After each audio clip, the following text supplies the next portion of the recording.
Okay, next section is compositions on functions. This is new. All right, this is new. To my knowledge, at least, I don't think anybody should have seen this before until this point.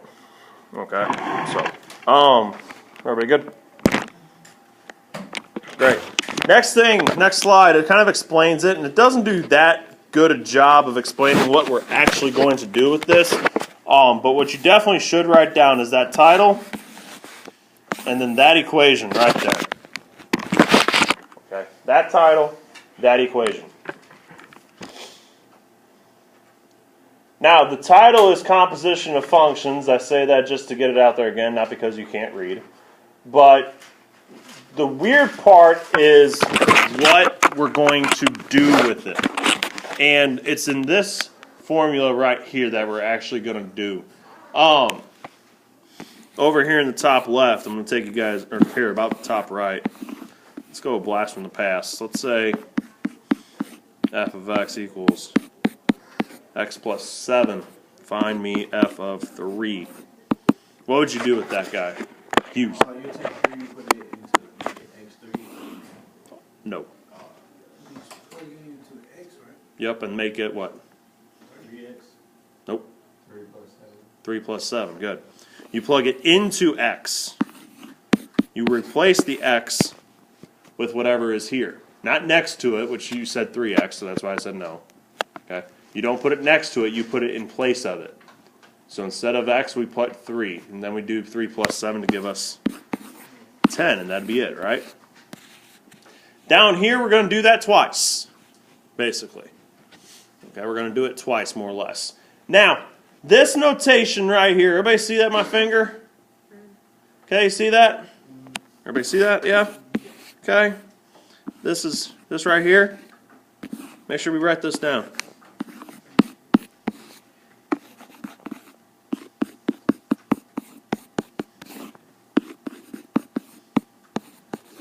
That does not mean multiplication.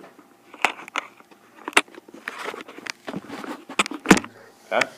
Does not mean multiplication. It's actually the signal for composition, which you don't know how to do yet.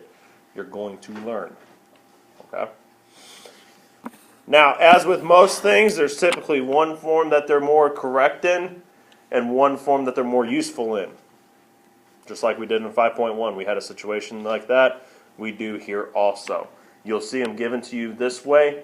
They're more useful this way, where you write it as just f parentheses g parentheses x. So make sure we know that form. Make sure we know the word compose, composition, whatever it may be used, goes to here. Okay, Cody? I really need to know those 3. You don't need to know the box. No, you don't need to know this. Would it help? No. They probably hurt, honestly. We're going to do it here in a little bit, but not by not using that box. But that's exactly what we're going to do here next. We're going to use the box without you actually realizing that you're using the box. Okay?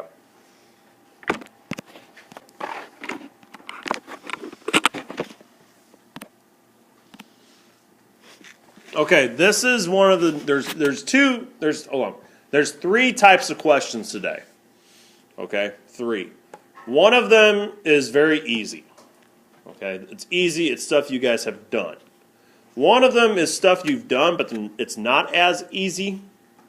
One of them, which is this one, is brand new, a little confusing at first, but once you get it, it's pretty easy. Okay? So we got easy, stuff you know how to do, stuff you've done before, not easy, and then new stuff, confusing at first, turns easy, which is this. Okay?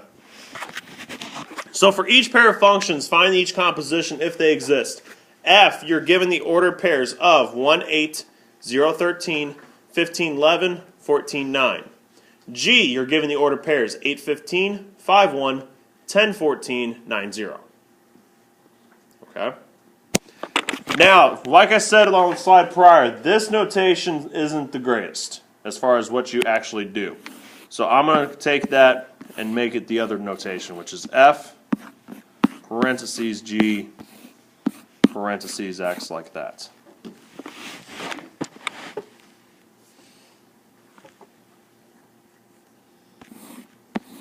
Okay?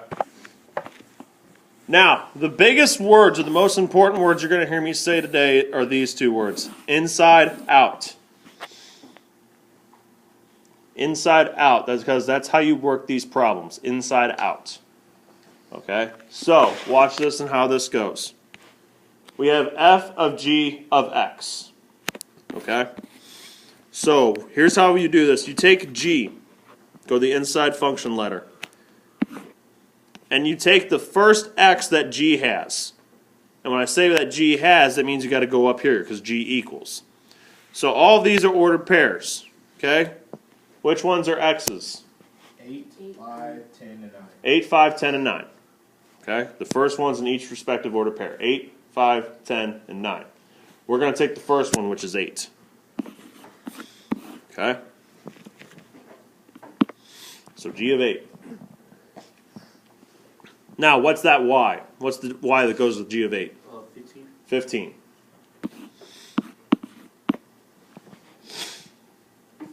Okay, everybody good? The y that goes with 8 is 15. All right, now, next. Take your next function and do f of that. So now you look through the x's in f, you find 15. Is it there? Yeah. Yes. And what does it have as a y? 11. Good. So you start with the inside letter, you start with that x. You find its corresponding y. Okay? You take that y, which is where we are here, you go to your next letter, which is f, and you turn it into an x. Then you find that y. Okay? Do it again. Let's go back to the start. Okay, g. Let's go to your next x and g, which would be 5. Right up here. Okay, so the y that goes with 5 is what? 1. Now go to your next outside letter, which is f. Do f of 1. Look through f. Is there an x that's 1? What's its y?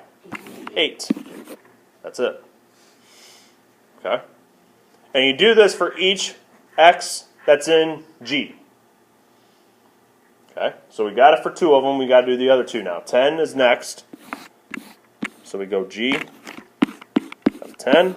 Its y is what? 14. Then you go to your next outside letter. F of 14. And its y is 9. One more time. We go g of 9. Its y is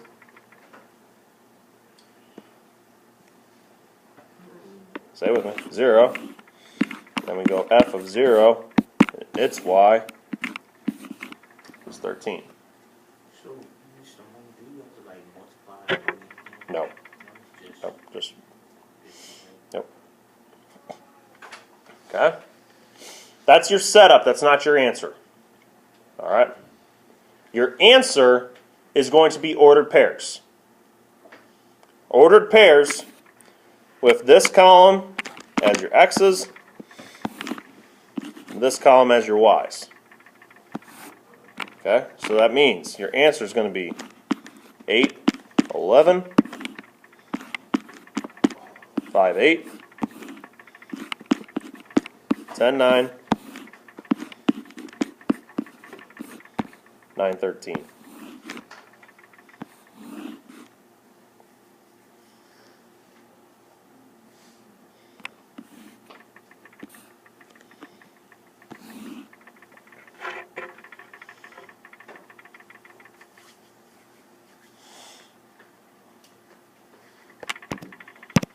Okay, let's do it again. Let's go the other way.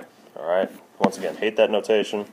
Make it g of f of x. Okay.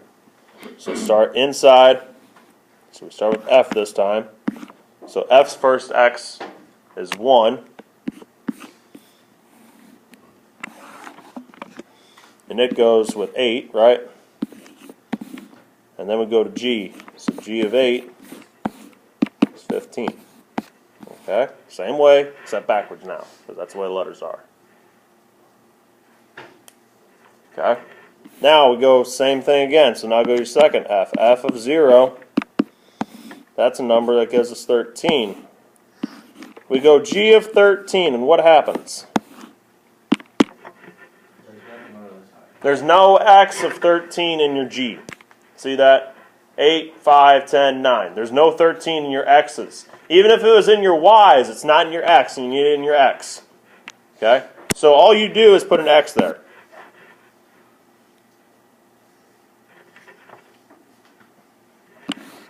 Okay, then you keep going.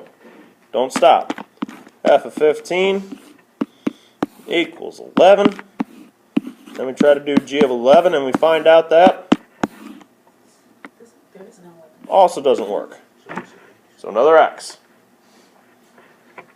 Okay? And if the composition doesn't exist, like here where it says if they exist, it doesn't exist when these are all x's. Okay? Up and down, those would be x's. Now this one exists because we at least have one that's good, right? This first one we had. But if they were all x's up and down, then they wouldn't exist. Okay? Still got one more x to hit up though, and that's 14. So f of 14, which gives you 9, and then do g of 9, and this one works out to give you 0. Then you answer it the same way, except this time instead of having 4 ordered pairs, you're only going to have 2. Okay, so your 2 ordered pairs are 115, and 14, 0. Okay, so type number 2. You're going to be given 2 functions, okay? And we're going to do compositions with these now. So using the functions f of x equals 2x minus 5 and g of x equals 4x, find each value.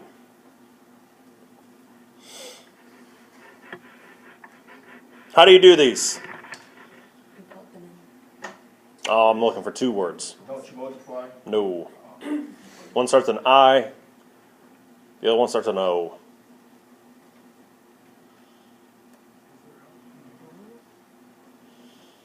I. Oh, almost. It's a movie. Inside Out. Okay. You work these inside out still, okay? So you start with the inside. So f of g of negative 2, we start with g of negative 2 right there. Okay? We take that guy over here.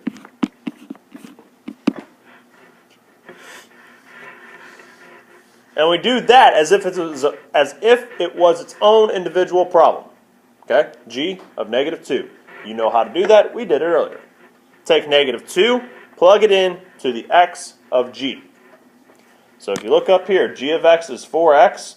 So replace this x with negative 2. So 4, parentheses, negative 2. And then that gives you what? Well, you have to multiply that, right? Mm-hmm. Oh, okay. So what is it? Negative 8. No. Negative. Oh, hang on. I'm dumb. Yeah, it's negative 8. I don't know what I'm thinking. I have no idea. Absolutely nothing. Okay, so it's negative 8, right? Now, g of negative 2, there's a reason I'm underlining this all in red. This g of negative 2 is this g of negative 2, which is negative 8. Right? Which means this g of negative 2 is negative 8. So now we can go f of negative 8. Like that. See that? Okay. That would be an answer. That's what you No, you got to do it again. are. Okay, yep. So take negative 8 now and put it into f. So f of x is 2x minus 5. So replace this x with that negative 8. So 2 times negative 8 minus 5.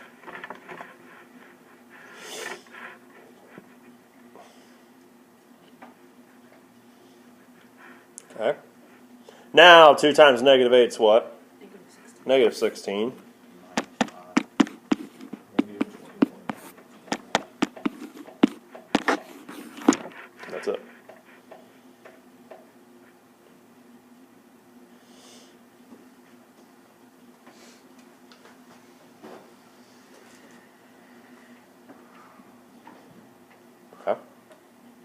So these problems are fairly simple. You just have to basically do it twice. It's more or less 2 problems instead of just 1. Okay? Everybody good there? Second one, we have g of f of 7. So once again, work these inside out. So it can change which function you start with. Okay, but you always start it inside out. You don't do it alphabetically or anything like that. You go inside first and then work your way out. So first up, f of 7.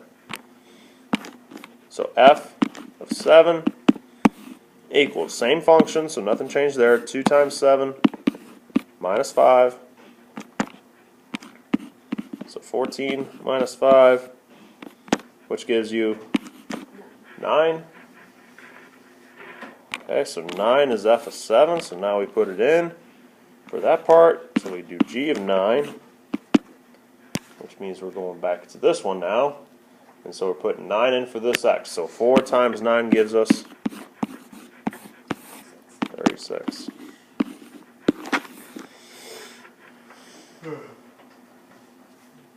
Okay. Last one up here, f of 6. So what do we do? Plug 6 into 4. Plug in 6 for the x and f, so 2 times 6 minus 5, which gives you 12, minus 5, which gives you 7. And then we're going to take 7 and put it into the same one. Yeah, f again, right? Because that's why it says f of 6. All right, so you do f of 7 now. So you do it twice, or do it to the same function twice. So 2 times 7 minus 5, which gives you 14, minus 5, which gives you 9. Good. Now we're moving into the tougher stuff, okay? For each pair of functions, find f of g of x and g of f of x if they exist. Chances are they'll exist. Okay? Now, like I said, the last slide wasn't in this notation, but this slide is. I don't like this notation. I don't think you guys should either. I always go through and change that to f parenthesis g parenthesis x, and then g parenthesis f parenthesis x double close. I think that notation makes it make a lot more sense as to what you actually need to do. Okay? Now, the easy part here is that you don't change your process at all. Okay? You do not change your process whatsoever. You still work inside out. You're still plugging into the x's. You're still simplifying as best you can. What's going to change is that you're not just going to be putting in numbers anymore. Now we're going to be putting in expressions. Okay, so here we go. Let's do f of g of x first. Okay, so f,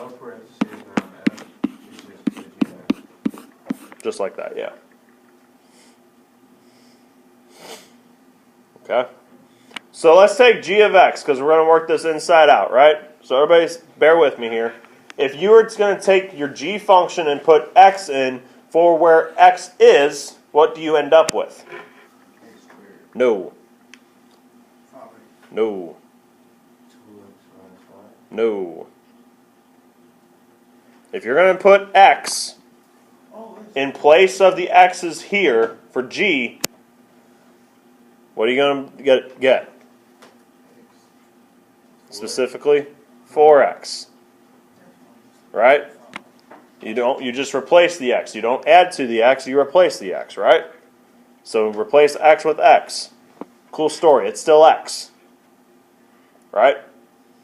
So that means that g of x right here is this g of x right here, which means it equals 4x. So just take this 4x and put it in right there. The only thing is then now you have to do that through f.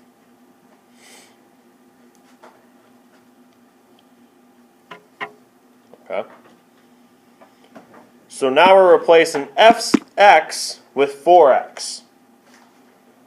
So instead of right here where it says x, when we get to it, we're going to write 4x.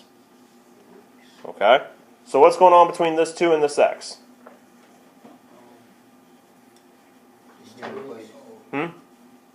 Someone said it. You're replaced. No, what's right up here? 2x means what? Multiply. Okay? So here's what I would do. I would write 2 parentheses because I know something is going in for that x. Minus 5. Okay? What's going in for that parentheses? 4x.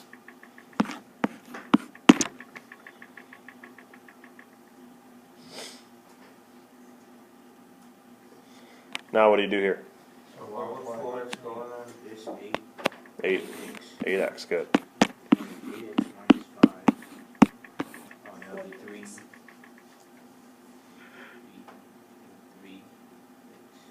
8x minus 5. What can you do there?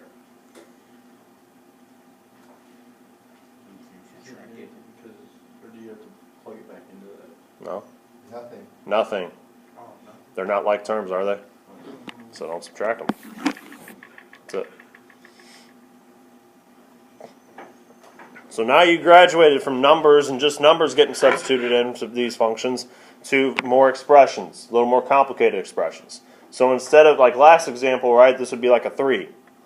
And 3 would go in for this x right here. Okay, we're going to do 3 times 2 minus 5, and that'd be it. Now it's a 4x. So 4x is going in here. But you still multiply it by 2 and then try to subtract 5 if you can. Okay?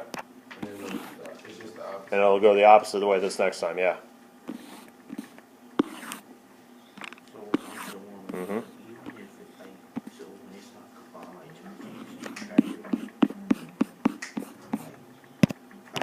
Now to do g of f of x, like Mr. Taylor said, you do it the exact same way, except now we're plugging in backwards. We're going the other way. Okay, so now we're doing g f of x equals 2x minus 5. Okay, is everybody good there? Okay, f of x equals 2x minus 5 right there. So you plug it in. Whoops, where's my finger? There we go, right here. Okay. Now g is 4x. So 4 parentheses, right? Because wherever the x is, we're going to put something else in. That something else we're putting in is 2x minus 5. So now what do you got to do with that at right side? You gotta multiply inside parentheses. Well, not inside the parentheses, but you got to what? Don't you just distribute? Distribute. Good. Yeah.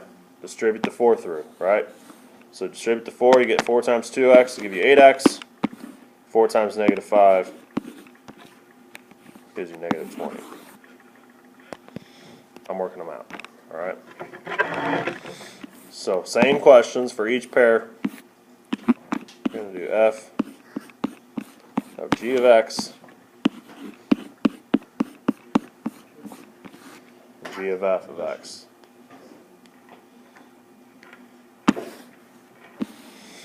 Okay, I'm going to do this in reverse order though. All right, nothing wrong with that. Okay, I'm going to take g of f of x first this time instead. F of x equals x squared plus 2. So I'm going to put that right here. So g of x squared plus 2 equals. Now, in every place where you see an x and g, you're going to put parentheses first. So right off the bat, we put parentheses. And then bring down the minus 6 from there. Okay, see how that works out?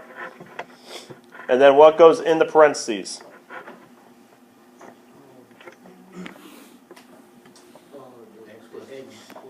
X squared plus 2. Good. Okay. And then we take a step to clean it up just a little bit. Don't need the parentheses no more.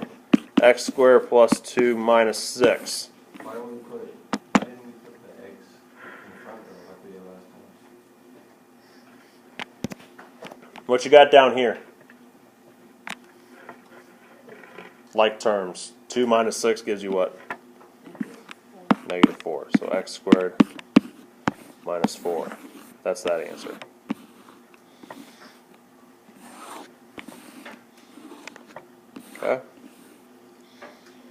Now the other one, f of g of x. Same logic, same setup kind of. You're going to take the g of x, and then we're going to evaluate it with f. Okay, so f of g of x, which is x minus 6. Okay, and each x up here we're going to replace with x minus 6. Now, what's happening to this x in your f function? It's being what? No, specifically this time. Squared. It's being squared. Keep that in mind. So whatever we plug in is going to have to be what? Squared. Squared, and then we're adding what to it? 2. Now, what are we putting in to x? X squared equals 2. No. X minus 6. We're putting in to x minus 6, right? Oh. Okay, everybody see that? Now, x minus 6 is a what? Starts with a B. A binomial. That binomial is being what? Squared. And when you square a binomial, you got a what? Foil. Foil. That's the word I'm looking for. You were right, but I'm looking for foil. Got to foil it. Okay? Now, if you want to write it out twice right there, that's fine. X minus 6 times x minus 6. Just don't forget the plus 2. A lot of people forget that plus 2. Don't forget that plus 2.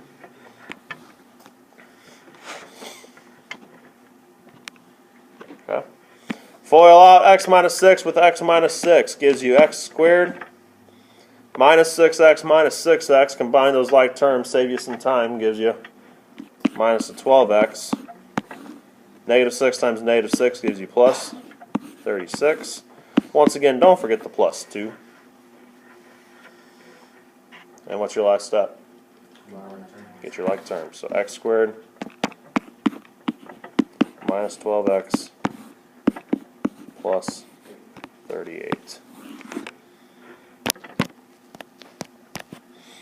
Your homework tonight is page 325, 1 through 14.